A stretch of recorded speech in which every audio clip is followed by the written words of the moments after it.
Olá, doutores, olá, doutoras. Mais um programa A Priori, comigo, professor Alexandre Torido, diretamente do Estúdio Leste, em Belo Horizonte, com temas do direito. E hoje, um tema extremamente atual, extremamente relevante para o nosso direito, com dois especialistas da melhor qualidade. Vamos acompanhar conosco. Está no ar, A Priori. Muito bem, doutores, muito bem, doutoras. Abrindo nosso programa A Priori, mais um programa sobre um assunto extremamente interessante, relevante e atual do nosso direito. De antemão, pessoal, eu já agradeço a você que tem acompanhado os nossos programas, que tem compartilhado os nossos vídeos e aqueles que estão inscritos em especial. E eu lembro ainda que aqueles que estão inscritos devem marcar o sininho. Para quê? Para poder receberem os nossos vídeos, né? Vai aparecer no seu celular. Quando a gente posta no YouTube, aparece a chamada, a notificação no seu celular. Então vamos, mesmo os inscritos, vamos anotar o sininho, ok? Pessoal, o tema de hoje, para a nossa discussão, o Brasil e a necessidade da reforma tributária. Como eu disse, um tema extremamente importante e atual. E para a gente conversar sobre isso, eu trago dois especialistas da área do direito tributário, dois professores da área do direito tributário, exatamente para a gente discutir isso. Falar um pouco sobre o tributo, falar um pouco sobre os projetos, enfim, essa carga tributária que nós temos no país. Nosso primeiro convidado, um grande amigo, um grande advogado, professor Rodrigo de Castro Lucas, advogado tributarista, especialista em direito de empresa pela PUC-MG, mestre em direito público pela PUC, professor da Faculdade de Direito de Sabará, Minas Gerais. Professor Rodrigo, muito obrigado pelo convite, é uma honra recebê-lo. Doutor Alexandre Torido, professor, estimado amigo, professor, doutor Jorge, eu que me sinto muito honrado com essa oportunidade da gente debater um tema que voltou a ser atual. Agradeço o convite e espero poder contribuir de alguma forma com o debate. Muito obrigado. Não tenho dúvida que a contribuição de Vossa Excelência será enorme. Meu companheiro, segundo convidado, companheiro da Faculdade ASA de Brumadinho, colega de docência, professor Jorge Patrício, grande advogado, professor de Direito Tributário na Faculdade ASA. Professor Jorge, é uma honra tê-lo aqui, uma satisfação muito grande e tenho certeza absoluta que o seu conhecimento vai nos agregar muito. Muito obrigado pelo estar aceito nosso convite, professor. Eu que agradeço, Alexandre Torido. É um prazer estar aqui. Nosso entrosamento não é de hoje. Eu fico muito grato pela oportunidade de trabalharmos esse tema que realmente está em pauta e precisa receber a nossa sincera atenção. Eu cumprimento já desde logo aqui o colega Rodrigo, para que nós tenhamos aqui uma boa conversa e um bom debate. Não tenho dúvida, porque o nível dos nossos convidados de hoje é extremamente alto, né? E eu vou ficar até um pouco constrangido diante do conhecimento técnico de cada um deles. Pessoal, nós vamos introduzir aqui sobre o assunto da necessidade da reforma tributária, o Brasil e essa necessidade, que é realmente extremamente atual a discussão, principalmente agora com as novas eleições do Legislativo, em termos de Congresso, as duas casas com novos presidentes. E a primeira coisa que eu acho importante, senhores, a gente conversar, em teoria e doutrinariamente, é sobre a necessidade do tributo, né? A gente vê várias pessoas, escuta várias pessoas dizendo que imposto é uma penalidade, imposto é abusivo, imposto serve para quê, né? E é muito importante a gente esclarecer que, eu falo muito isso nas nossas aulas de direito tributário, que é muito importante a gente saber que o tributo é muito importante, né? O Brasil precisa de receita, que a gente chama de receita pública, né? E é necessária a aplicação dessa receita em benefício do cidadão, né? A Constituição nos garante alguns direitos e o Estado tem o dever, habitação, saúde, educação, transporte, segurança. Para isso é necessário dinheiro, né? E o dinheiro vem da onde? Dos tributos, da arrecadação tributária, né? É evidente que estamos falando num Brasil em que a carga tributária é realmente bastante elevada, é a maior carga tributária da América Latina, correspondendo a 40% do nosso PIB, mas que é necessário, né? E eu acho que existe uma deturpação com relação à necessidade de recolhimento de tributos. A gente vai entrar nessa seara, acho importante a gente falar dessa necessidade, e eu queria ouvir os senhores, né? Aprender um pouco com os senhores nesse sentido. O aprendizado é nosso aqui, professor. Muito obrigado pela palavra. Quando a gente fala de pagar tributos, o comportamento, né, ou talvez a primeira reação natural é realmente de desgosto. E esse desgosto ele é algo natural a partir do momento que a gente não se sente recebedor de uma contraprestação estatal devida. Sim. Quando a gente vai falar do direito tributário, a gente tem que voltar um pouco no tempo para trabalhar com a origem do direito tributário, que é vinculado ao direito financeiro. O direito financeiro tratava da arrecadação, da gestão do recurso arrecadado e da despesa pública.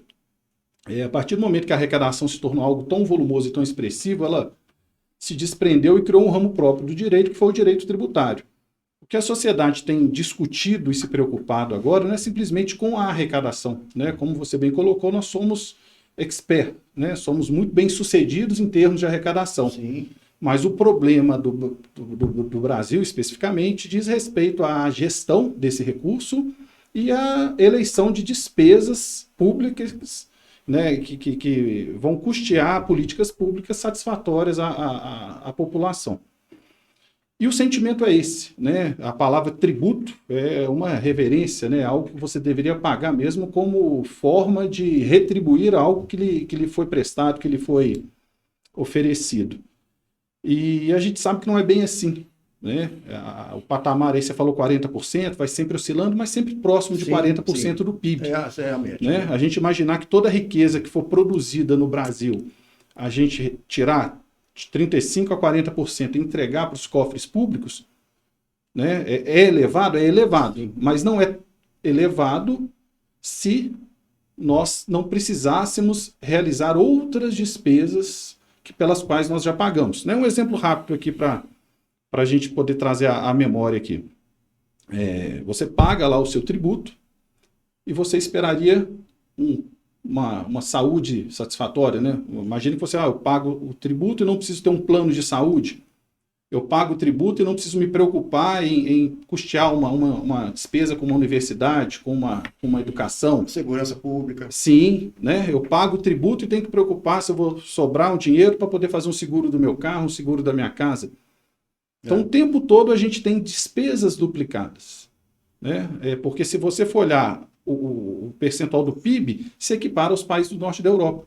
Só que lá a gente paga o tributo e o dinheiro que você recebe lá, que fica lá do seu salário, por exemplo, você vai falar, poxa, o que eu vou fazer?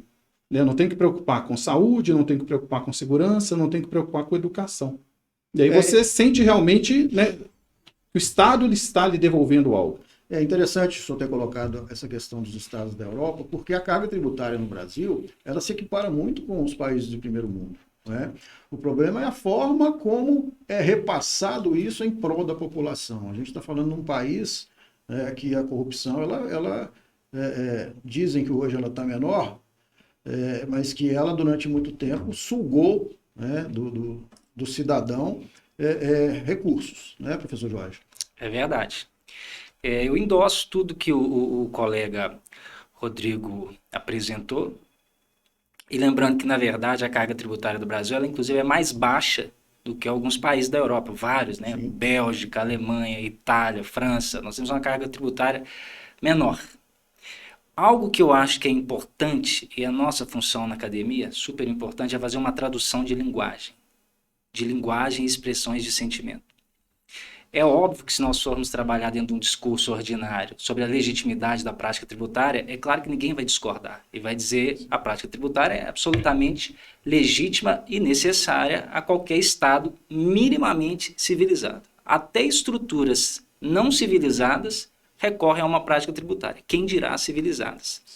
Entretanto, isso é só um primeiro momento da narrativa, Porque na prática, na vivência, o tributo ele pode ser ilegítimo. Ele pode ser legítimo e ele poderá ser ilegítimo. E isso decorre, obviamente, de pressupostos básicos de qualquer democracia sobre os compromissos que ela tem com seus princípios, que as tornam legítima ou não. Essas são regras gerais da democracia e do Estado de Direito. Então, é muito importante saber que um modelo tributário, a depender da gestão que ele tem sobre os recursos, ele pode se tornar um modelo absolutamente ilegítimo diante de um povo, sobretudo muito sofrido como o nosso. Eu acho importante a gente pontuar também a questão, tentar tirar um pouco da cabeça das pessoas que o recolhimento de impostos, de tributos, é uma coisa que não vai os beneficiar, né? Estou falando aqui em termos teóricos, doutrinários, né? Como o professor Jorge colocou muito bem, é necessário para toda e qualquer nação ter arrecadação, ter a sua receita pública. Isso é necessário. Nós temos uma pergunta de uma aluna da Faculdade ASA de Brumadinho, muito ligada, do professor Jorge, à questão do sistema regressivo, né, que o Brasil adota, né? Vamos ver a pergunta. Olá, meu nome é Alexia, sou aluna do 10º período de Direito da Faculdade ASA de Brumadinho. Inicialmente, eu gostaria de estender os meus cumprimentos ao professor Torido pelo trabalho incrível. É muito satisfatório como aluna ver um trabalho tão bom vindo de um professor tão querido, e não só pela minha turma, mas por todas. Também estendo os cumprimentos aos convidados, ao professor Rodrigo e ao professor Jorge, que assim como o Torido acompanhou minha turma desde o início do curso e que inclusive hoje me dá aula de Direito Tributário 2. Bom, minha pergunta é a seguinte: o sistema tributário vigente é chamado de regressivo, pois ele é mais pesado aos pobres. Isso porque cobra-se mais sobre o consumo do que sobre a renda. Considerando a grande carga tributária no Brasil hoje, que praticamente está em paridade com os países ricos membros da OCDE, a nossa qualidade de vida ela deveria ser muito maior, a nossa qualidade de vida ofertada pelo Estado, né?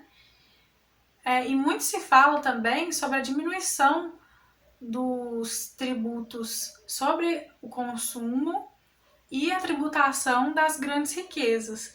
De fato, as grandes riquezas elas devem entrar na conta, mas será que os demais tributos eles devem ser diminuídos? Ou o direcionamento deles, a proporcionalidade e o aumento da qualidade da prestação de serviços a nós ofertados como os cidadãos que deveria aumentar. Então essa é a minha reflexão, é algo que me intriga e eu gostaria de ouvir os comentários dos professores, as respostas. E por fim eu agradeço a oportunidade de participar. A aluna Alexia fez uma pergunta de muito bom gosto, uma pergunta técnica muito interessante. Eu agradeço a pergunta, Alexia. E coloco a pergunta, eu vou dar o meu parecer e os colegas vão contribuir também nesse nosso bate-papo. O primeiro ponto de observação que eu vejo é que existe uma tendência até entre nós professores e cientistas de trabalharmos com uma variável só em mecanismos que não funcionam por uma variável só. O que eu quero dizer com isso? Você pensar uma lógica ou uma ferramenta ou um instrumento tributário isoladamente é uma regra para que tudo dê errado. Para eu tentar costurar chegar onde eu quero, como eu quero te responder, Alexia. Qualquer tributação proporcional, tributação com alíquota única, será regressivo. Qualquer tributo. Se você colocar uma alíquota baixa num creme dental, é claro que ele tem um peso menor para quem tem mais renda. A forma da gente quebrar essa regressividade seria um sistema absolutamente dinâmico que, a partir da sua renda própria, o caixa identificasse a sua renda e alterasse a alíquota ali. Nós não chegamos nem perto disso, não conheço nenhum lugar que funcione assim. Portanto, toda a alíquota proporcional ela vai ser regressiva a partir do patamar de renda que as pessoas têm. Então, nós sempre vamos ter. Isso é um problema? Isso se apresenta como um problema dentro de um país que está cheio de problemas. A grande questão, e talvez é o que eu quero antecipar aqui, que é as observações que eu tenho, quando você vai para um país desenvolvido, o que você vai ver lá? Você vai ver um bom sistema tributário? É isso que resolveu o problema daquele país? É isso que colocou aquele povo em um patamar de vida que eles entendem como satisfatório? É óbvio que não, é muito mais amplo do que isso. Você não consegue ter em uma sociedade absolutamente desregrada um sistema tributário que consegue gerar justiça social. Isso nunca vai acontecer. Todo sistema que tem todo país que tem um sistema tributário bem elaborado é porque aquela sociedade ela cuidou de vários outros temas: trabalho, indústria, mercado interno, mercado externo, educação, segurança, algo que é muito importante, a manutenção dos equipamentos públicos. Eu tive uma rápida experiência na Alemanha e o que me chamou a atenção, um exemplo super simples, mas que reflete essas questões nossas. Uma cidade do sul da Alemanha, bem pequena, e que em uma esquina, para não ficar colocando sinal de trânsito numa cidade pequena, eles colocam um espelho na quina do encontro das ruas. Se você está vindo de carro, você vê pelo espelho quem está vindo de lá. Olha que coisa primitiva. O espelho estava velho. Devia ter uns 10 anos. Quanto tempo ficaria um espelho desse aqui no Brasil? Ou seja, quanto que aquela cidade gasta com manutenção e reposição dos seus aparelhamentos públicos? É muito baixo. Então, a sua carga tributária, os impostos municipais, eles conseguem dar conta de uma série de demandas porque elas são minimizadas por sistema de educação, que as pessoas não precisam quebrar a sua cidade, as pessoas não estão caindo na rua alcoolizados. O hospital, ele consegue atender a demanda, porque as pessoas se cuidam. Então, você consegue fazer uma gestão tributária que funciona. Agora, um país desorganizado, que se fere, que se machuca, que se corrompe, que tem alta taxa de criminalidade, para você conseguir dar uma resposta satisfatória com a ferramenta tributária, você nunca vai conseguir, além de viver essa tendência que a gente tem de o tempo inteiro. Precisamos aumentar a nossa carga tributária porque o dinheiro não dá. A receita vai ser sempre insuficiente. A receita sempre vai ser insuficiente. Esse é um mito que a gente precisa cuidar muito, de não desvincular sistema tributário de sociedade organizada. Inclusive, é um ponto que me choca muito. Eu fico olhando os pareceres, as entrevistas, as discussões da reforma tributária, que não é uma reforma, né, uma adequação tributária, e vejo, assim, me incomoda um pouco um despreparo de não ter uma visão um pouco mais inteira, de perceber que um regime tributário, um sistema tributário, ele é simplesmente uma peça a mais dentro de um sistema. Não pode ser pensado sozinho. Então, eu acho, Alexia, que nesse ponto, sim, qualquer alíquota proporcional, né, fixa, ela vai ter uma regressividade na medida que os patamares econômicos eles se afastam. Isso é inevitável. Eu queria levar a nossa conversa para um outro foco, professor Rodrigo, no sentido das empresas. Né? As empresas do Brasil hoje, essa carga tributária que incide muito sobre as empresas, e eu estou falando de vários segmentos empresariais, geram muita sonegação. Sim. Né? Eu queria ver a opinião do senhor com relação exatamente à questão da sonegação, né? O impacto que isso causa ao Estado, ao país, à União, com relação a essa sonegação. Né? Sim. Muito se escuta dizendo, vários empresários falam o seguinte, eu não posso pagar tudo, porque se eu pagar tudo que eu devo em termos de tributos, né, eu não vou ter lucro, eu prefiro fechar a minha empresa. Né? Qual é a opinião do senhor a respeito disso? Eu parto do princípio que é uma verdade que a gente não pode tomar nem como verdade, sequer absoluta. Né? O dever de pagar tributos antes de ser um dever legal é também um dever até bíblico. Verdade. Né? Mateus capítulo 21, versículo 22 falava, dai a César o que é de César.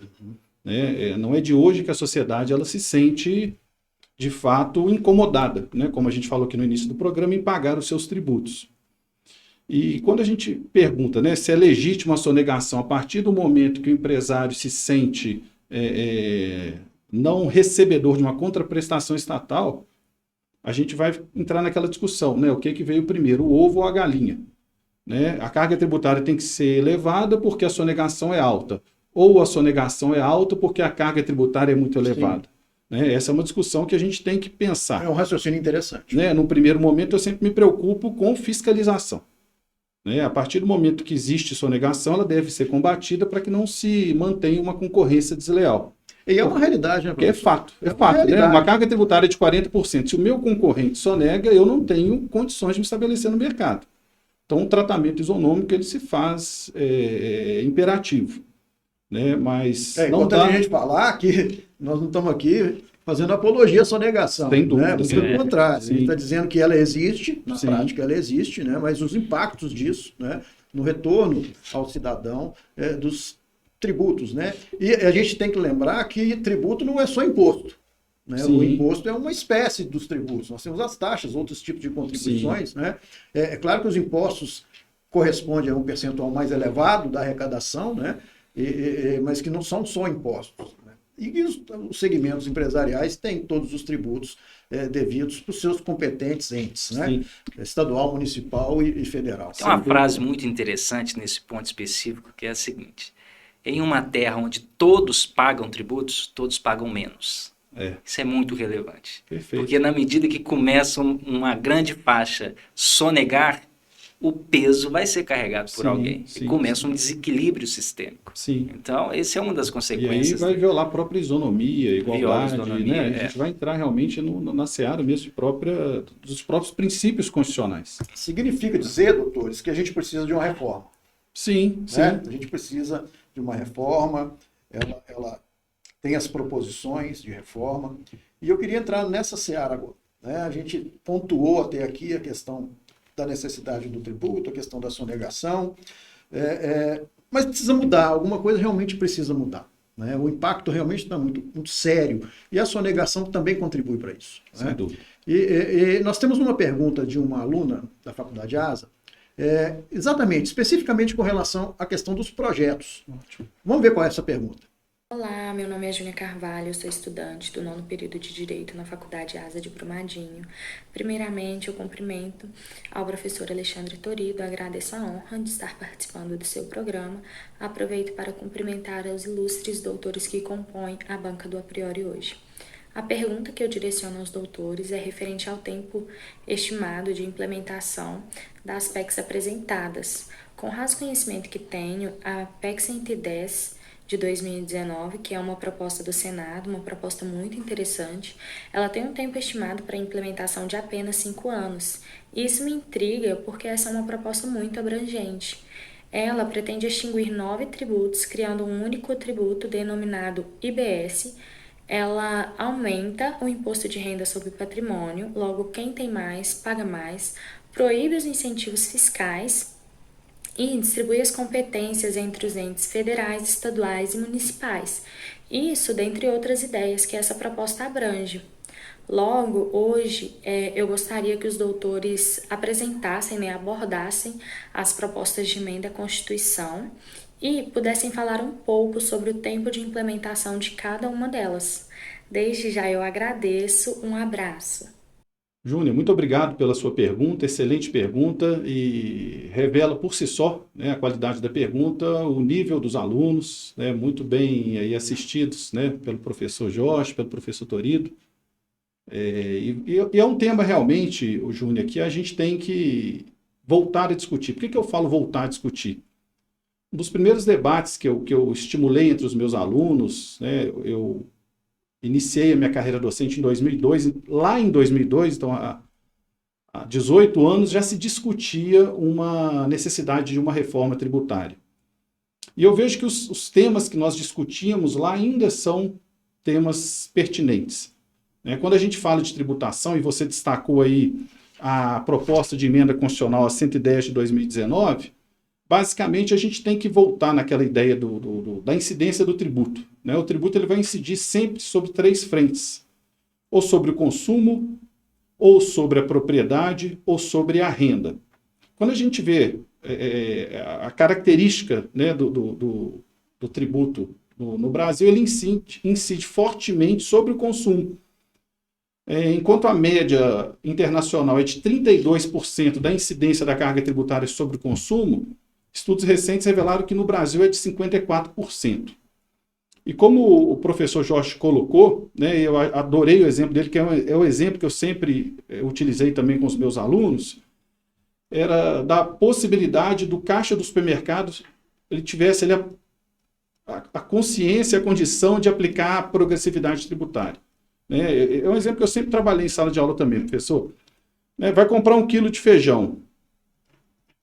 Se for uma pessoa que estiver desempregada, ou se for aí as pessoas, né, mais abastadas do mundo, o preço vai ser o mesmo, porque a alíquota ela é uma alíquota fixa, né? Aí acaba incidindo mesmo de forma regressiva, né?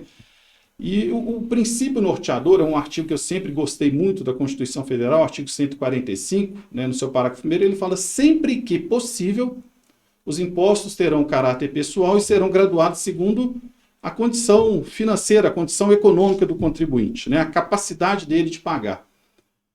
E eu sempre falei isso com os alunos, Júnior, o primeiro artigo fala assim, sempre que possível, né, parece que o próprio legislador constituinte ele já falou, olha, eu sei que não vai ser sempre.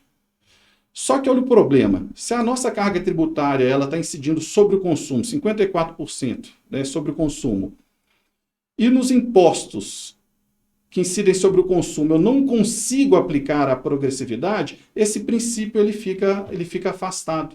Eu não consigo aplicar o princípio da capacidade contributiva, não consigo fazer justiça social, não consigo redistribuir a riqueza arrecadada com os tributos, né? Então esse é um entrave muito sério, né? Que emperra realmente a política tributária da forma que ela deveria ser, redistribuindo a riqueza.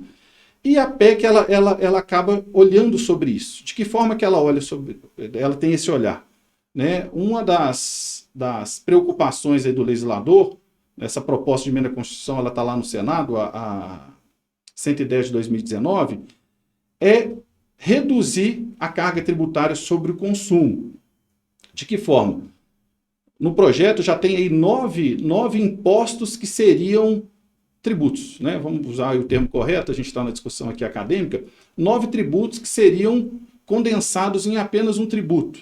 Então, ICMS, ISS, PIS, COFINS, PIS importação, salário educação, IOF, todos esses impostos, todos esses tributos seriam condensados em um imposto sobre bens e serviços, semelhante ao IVA, né, o Imposto sobre Valor Agregado, que é praticado na Europa, praticado nos Estados Unidos. Com esse IBS, a sistemática e a lógica dele semelhante ao IVA, era que nós acabássemos com a cumulatividade. Então, eu só pagaria o imposto sobre aquele valor que eu agregasse. Então, se o atacado comprou da indústria algo por 100 e vai vender lá por 120, 110, somente sobre esse 10, esse 20 que ele agregou no valor dele é que o imposto sobre bens e serviços ele incidiria.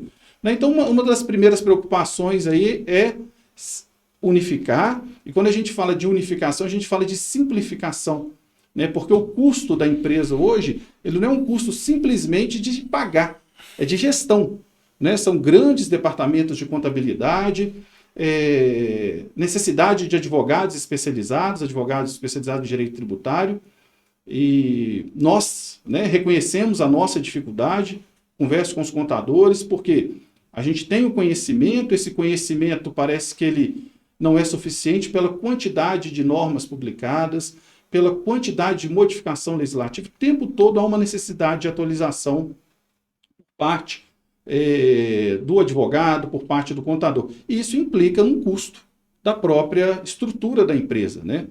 Um outro tema aí que a PEC tem falado, né, de se criar impostos específicos sobre energia, telecomunicações, o ITCMD, que é o Imposto sobre Transmissão Causa-Mortes, que hoje é do Estado, ele passaria para competência tributária da União Federal, mas seria destinado integralmente aos municípios. E aí, quando a gente fala de ITCMD, vale destacar o seguinte, né? Eu falei aqui no exemplo que a carga tributária brasileira ela incide fortemente sobre o consumo. E um exemplo disso Na Inglaterra, o ITCMD, o Imposto sobre Transmissão, Causa Mortes e Doação, é uma alíquota de 50%. Né? Olha como é que isso é totalmente dissonante do que a gente tem hoje no Brasil. Né? É uma forma de você falar, eu não vou ficar simplesmente arrecadando, juntando bens, eu tenho que dar uma destinação a isso. Né? Eu tenho realmente que gerar riqueza. É uma forma de você evitar o rentismo também, que é uma atividade ou um comportamento que dificulta muito para o crescimento econômico do país. A ideia também desse projeto é de, não sei por que ainda não se cobra, né, o IPVA sobre embarcações, o IPVA sobre aeronaves. Esse é um panorama geral. Né? No meu sentir, na minha opinião, modesta opinião, é de que realmente a gente precisa desonerar o consumo. Ao desonerar o consumo, a indústria cresce, a economia cresce, gera receita. E é essa receita, né, que vai implicar aí no aumento dos recursos entregues aos cofres públicos, que a gente espera que sejam bem geridos.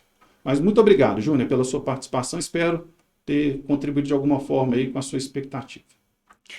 Essa é interessante. Essa questão, as questões tributárias, elas são as mesmas há muito tempo, né? E aí nós temos imposto sobre grandes fortunas, que não existe a implementação desse imposto. É importante, só cortando o senhor um minutinho, porque o imposto sobre grandes fortunas está na Constituição, está previsto na Constituição de 88, né, e até hoje. E ele tem uma questão muito interessante. A lei complementar nunca veio, né? Para nós entendermos, nós, os direitos, às vezes, temos uma miopia que a gente não enxerga bem. Se você olha o artigo 153 da Constituição, você vai ter 7 incisos prevendo impostos federais. Só tem um deles que exige para a sua instituição lei complementar, que a gente sabe que implica um quórum mais elevado de aprovação e que torna absolutamente difícil a instituição desse imposto. Qual dos impostos deve ser? Obviamente que é um imposto sobre grandes fortunas, para ser instituído precisa de lei complementar, o que já é ali uma barreira maior para nós chegarmos a tributar o grande capital, né? Então, tributar lucros e dividendos é uma das questões que sempre é aberta para o direito tributário avançar, para chegar no grande capital. Imposto sobre grandes fortunas, que a gente acabou de falar, e sem dúvida alguma, o imposto sobre heranças, né? O ITCMD a gente fala imposto sobre herança. Falou o caso da Inglaterra, 50%, Japão parece que 50%, Estados Unidos na faixa de 40%, e a gente aqui tem um mínimo de 2%, um máximo de 8% e fica oscilando ali. Os estados podem estabelecer alíquotas progressivas, né? E a gente fica ali tributando de forma muito modesta esse grande capital que nós poderíamos fazer para gerar equilíbrio. Mas aí, mais uma vez, não é uma questão jurídica, eu vou relembrar que La Salle, esses temas constitucionais complexos, eles não são temas jurídicos, eles são temas políticos. Eles são definidos a partir de jogos de força políticos. É preciso ter essa clareza, porque senão o jurista fica achando que ele está tratando de uma matéria dele, que na verdade não é dele. Eu queria fazer uma pergunta para vocês. Só. O senhor quer complementar? Sim, não. É porque o professor Jorge tocou num tema que é muito interessante, até complementando a pergunta que a Júnia fez, né? Sim. Que ela falou assim, será que em 5 anos há essa implementação? É o que o professor falou, a gente aqui foge da seara jurídica e vai para o campo político. A expectativa é de que essa agenda agora seja prioritária com a eleição, né, da nova Câmara, nova presidência da Câmara, nova presidência do Senado. É uma expectativa que a gente tem, né? Sim, eles se mostraram dispostos a priorizar essa reforma tributária. Né? Mas o prazo de 5 anos a gente não consegue poder definir, né? Definir de alguma forma. Agora eu queria colocar uma situação. O senhor falou, professor Rodrigo, que desde 2002, né, a discussão sobre essa questão da reforma tributária. Por que até hoje não se implantou uma reforma tributária no Brasil? Eu acredito pela dificuldade mesmo de diálogo. Isso não é jurídico, é político. Né? O principal imposto hoje que gera arrecadação para os cofres estaduais é o ICMS.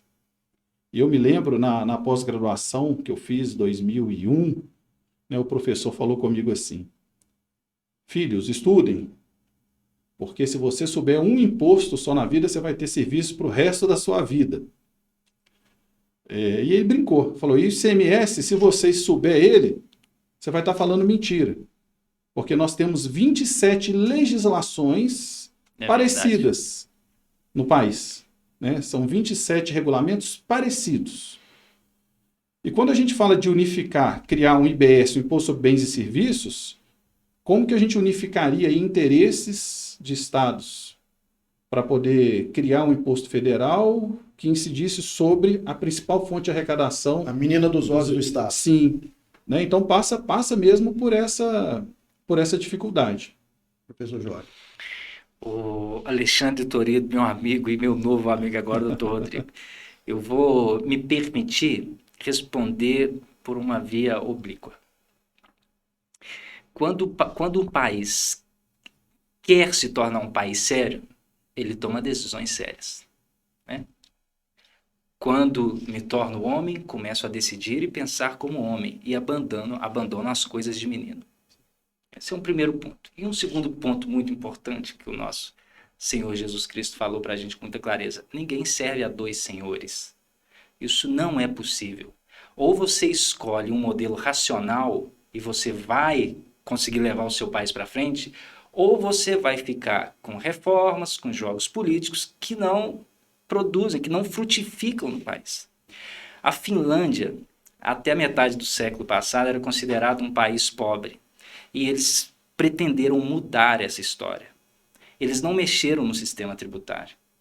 Eles mexeram na educação. A Suprema Corte da Finlândia tomou uma decisão jurídica muito séria e consequente, de muita visão. Ninguém pode ter acesso, nenhuma criança pode ter privilégio de acesso ao desenvolvimento cognitivo a partir do tanto de dinheiro que os seus pais têm no bolso. E colocou todas as crianças para estudarem umas ao lado das outras. O filho do faxineiro sentava ao lado do filho do empresário. E eles dividiam e ganhavam a mesma perspectiva de futuro. Hoje a Finlândia é uma das primeiras no ranking de qualidade de vida, o DH é altíssimo, e o sistema educacional incrível, o sistema tributário melhorou, criminalidade melhorou, sistema político melhorou, porque o ambiente social, cognitivo, inteligência para pensarmos respostas, para diagnosticarmos problema, ele melhorou. Então, na verdade, o que nós queremos no Brasil é ver um Brasil melhor. Então, a gente está fazendo o quê? Trocando o nome de alguns impostos, claro, tentando buscar uma dinâmica simplificada, é o que se busca, mas você não, volta a repetir, eu não vejo conexão com um projeto de país. Eu não vejo conexão, eu fico acompanhando os debates para ver se eu encontro conexão. Eu não encontro conexão. Por que uma reforma tributária no Brasil ainda não saiu? Ao meu ver, porque o Brasil ainda não se decidiu a virar um país sério. Essa não é uma decisão que nós tomamos. O dia que nós tomarmos essa decisão, o primeiro passo não é na matéria tributária, com certeza. Professores, nós poderíamos ficar aqui mais uma hora conversando a respeito. Facilmente. A conversa com o senhor sempre me apraz, né? Mas, infelizmente, o nosso tempo esgotou. Nosso programa tem esse efeito mais compacto e, claro, é evidente que a gente está aqui conversando, tentando informar, passar algumas informações que são necessárias, gerar aí juízo de valor, gerar também, formar opiniões, né, a respeito. Eu acho que o estudante do direito ele tem que ter a capacidade de formar também opiniões, né, tem que ter a sua opinião, mas para ter a opinião tem que ter o conhecimento. Né, e exatamente isso que a gente tenta aqui no nosso programa trazer e em benefício deles. Professor Rodrigo, te agradeço muito a presença, muito nos envaideceu. Eu que agradeço, professor Toledo. Prazer em ser bem recebido como sempre. É sempre um prazer estar perto de você. E quero parabenizá-lo pela iniciativa, né, de trazer um debate de qualidade aos alunos, com participação direta e sucesso. Né, sucesso nesse projeto, que seja um projeto longevo. Satisfação também conhecer o professor Jorge aqui pessoalmente e espero que a gente possa continuar debatendo esse tema. Muito obrigado. É verdade. Obrigado, professor Rodrigo. Professor Jorge, um prazer recebê-lo. Muito me envaideceu também. O prazer é todo meu, Torito. Eu assisti todos os programas anteriores, eu indico a todos que assistam. Os programas estão muito agradáveis, tem um tempo de duração ideal para você ter muitas informações sem se cansar, informações de ótima qualidade, a simpatia do Torito e uma seleção de participantes assim, incrível, né? O prazer é todo meu, Torito. Muito obrigado, doutores. Muito obrigado. Pessoal, chegamos ao final do nosso programa A Priori. Não percam os próximos programas, outros temas, novos convidados desse gabarito de hoje. Gostou do vídeo? Gostou do nosso programa? Divulgue. Divulgue para o seu amigo, para os seus parentes, para os operadores do direito. Compartilhe esse vídeo, curta o nosso canal. Estamos sempre juntos. Muito obrigado, até a próxima.